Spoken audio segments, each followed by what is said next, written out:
आज हम बात करेंगे लीवर। लीवर एक मोस्ट इंपोर्टेंट ऑर्गन है हमारी बॉडी का। अगर इसमें कोई भी प्रॉब्लम आती है तो बॉडी का सारा सिस्टम बैलेंस सब डिस्टर्ब हो जाता है। आज हम इस वीडियो में बात करेंगे कि फैटी लीवर से फैट लीवर कैंसर कैसे बदल जाता है, क्या क्या इसकी कॉम्प्लिकेशन होती है, किन किन कंडीशन से बॉडी को निकलना पड़ता है, क्या क्या सिचुएशन होती है, किस वजह से आपको ये प्रॉब्लम होती है, और अगर इसका ट्रीटमेंट ना लिया जाए तो क्या क्या आपको इसके अंदर झेलना पड़ता है। तो आइए बात करते हैं। सबसे पहली कंडीशन है फैटी लीवर। फैटी लीवर जैसे आपको अल्ट्रासाउंड में दिखे तो इसका मतलब है कि आपका पहला सिग्नल आ चुका है, बॉडी के अंदर बहुत कुछ चेंज होने लग रहा है। फैटी लीवर से कन्वर्ट होता है सिरोसिस ऑफ लीवर। इसका मतलब है कि जो आपका लीवर है वो डैमेज हो चुका है, उसकी जो सेल है वो डैमेज हो चुकी है। अब बॉडी इसको रिपेयर करने में लगी है।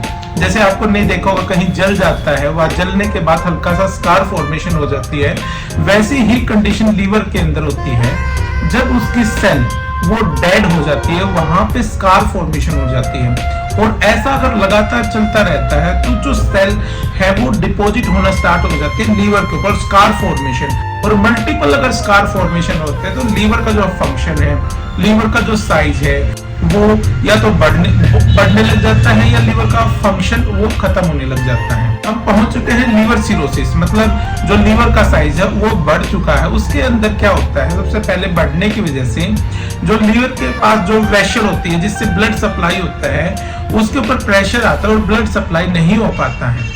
नहीं होने की वजह से जो आसपास के ऑर्गन है, जैसे पैनक्रियाज है, स्प्लीन हो गया, स्टमक हो गया, इंटेस्टाइन हो गया, यहाँ पे ब्लड नहीं पहुंच पाता है और जो ब्लड है वो बहुत ज्यादा स्वेल हो जाती है, वो फूलने लग जाती है। एक कंडीशन ऐसी आती है कि जो वेसल है वो फट जाती है, जिसकी वजह से आपके मुंह के थ्रू या फिर नाक के थ्रू या स्टूल के थ्रू ब्लड पास होना स्टार्ट हो जाता है। और जैसे वहां पे ब्लड सर्कुलेशन नहीं हुआ तो स्प्लीन है उसके पास ब्लड नहीं पहुंचा तो वो अपने आप का साइज बढ़ाने लग जाता है, जिसको हम बोलते हैं स्प्लीनोमेगाली। और अगर ये कंडीशन लगातार चलती रहती है तो बॉडी के अंदर प्लेटलेट्स काउंट कम हो जाती है। बहुत सारे पेशेंट्स बताते हैं कि कंटिन्यू काफी टाइम से हमारी प्लेटलेट्स बिल्कुल डाउन रहती है, बढ़ती ही नहीं है। इसका मतलब है उसके अंदर स्प्लीनोमेगाली की कोई कंडीशन है और उसका रीजन में भी हो सकता है फैटी लीवर या फिर लीवर सिरोसिस। सेकेंड कंडीशन में क्या होता है कि जो लीवर का साइज बढ़ चुका है वो उसका फंक्शन डिस्टर्बेंस हो जाता है। फंक्शन डिस्टर्ब जैसे ही होता है तो वहां से एक बाइल जूस लगता है जो डाइजेशन में काम करता है, ब्लड प्यूरिफायर में फिल्ट्रेशन में काम करता है, उसके बहुत सारे काम होते हैं, वो निकलना कम हो जाता है। और रिजल्ट क्या आता है, जो आपका गाल ब्लैडर है उसके अंदर स्टोन फॉर्मेशन होने स्टार्ट हो जाती है।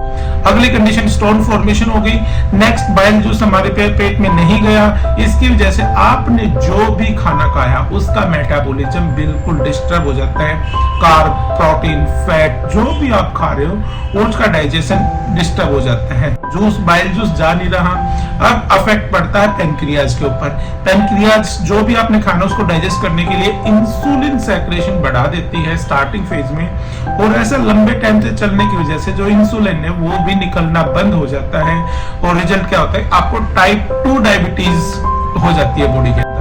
प्रॉब्लम कहां से स्टार्ट हुई, फैटी लीवर से कन्वर्ट किस में हो गई, टाइप 2 डायबिटीज में। इसका नेक्स्ट स्टेप में क्या होता है कि बॉडी के अंदर डाइजेशन नहीं हो रहा, किसी चीज का मेटाबॉलिज्म नहीं होने लग रहा, बॉडी के अंदर न्यूट्रिशन की डेफिशिएंसी आ जाती है। न्यूट्रिशन की डेफिशिएंसी की वजह से आपका वेट लॉस होना, मसल लूज होना, या फिर आपका इंटरेस्ट कम हो जाना, हमेशा थकावट रहना, फीवर, ऐसी बहुत सारी कंडीशन आपको देखने को मिल जाती हैं। लीवर ने अपना काम काफी हद तक कम कर रखा है। अब मतलब इसमें कंडीशन क्या है कि बॉडी के अंदर जो भी कैल्शियम है या फिर पोटासियम है या फिर अदर कैल्शियम, ऐसी कोई कंडीशन जो न्यूट्रिशन बॉडी को चाहिए वो बॉडी के अंदर नहीं रहते। रिजल्ट क्या होता है कि आपकी जो हड्डी है, जो बोन्स हैं, उसके अंदर कैल्शियम का डिपॉजिट नहीं हो जाता। रिजल्ट क्या आता है, इजीली फ्रैक्चर। कई बार आपने देखा होगा यदि कोई हल्का सा गिर जाए तो भी फ्रैक्चर हो जाता है। तो इसका रीजन है कि उसके अंदर कैल्शियम नहीं है, और कैल्शियम की डेफिशिएंसी में भी फैटी लिवर हो सकता है, जो मैंने अभी आपको समझाया। छोटी सी बीमारी आपको लगती है, लेकिन इसकी कॉम्प्लिकेशन आप समझ पा रहे हो, जो मैं आपने अभी बताया। अब बॉडी के अंदर न्यूट्रिशन की कमी है, ब्लड भी नहीं पहुंच पा रहा किसी भी ऑर्गन में, बिल्कुल कंट्रोल लॉस करे तो ब्रेन के पास कंडीशन चली जाती है, ब्रेन में भी ऑक्सीजन की डेफिशिएंसी, ब्लड की डेफिशिएंसी, तो रिजल्ट आपका बिहेवियर चेंज होता है, गुस्सा ज्यादा आने लग जाता है, में भी कोमा कंडीशन भी हो जाती है। बहुत कंडीशन क्या है कि आपका जो लीवर है वो रीजनरेटिव कंडीशन रहती है, लेकिन अगर कंपेंसेटिव लीवर डिजीज है तो प्रोबेबली चांस है कि लाइफ लॉन्ग रहती है।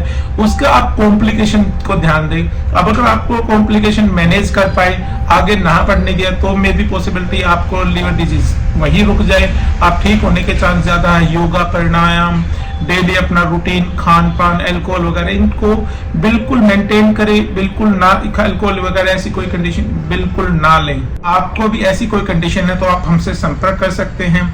और एक बहुत अच्छा घरेलू उपाय है लीवर के लिए, आप घिया का जूस पीना स्टार्ट करें। आप घिया का जूस या सफेद पेटे का जूस सुबह सुबह ब्रेकफास्ट में लें। इससे आपकी कंडीशन लीवर की है वो बहुत जल्दी फास्ट रिकवरी करेगी।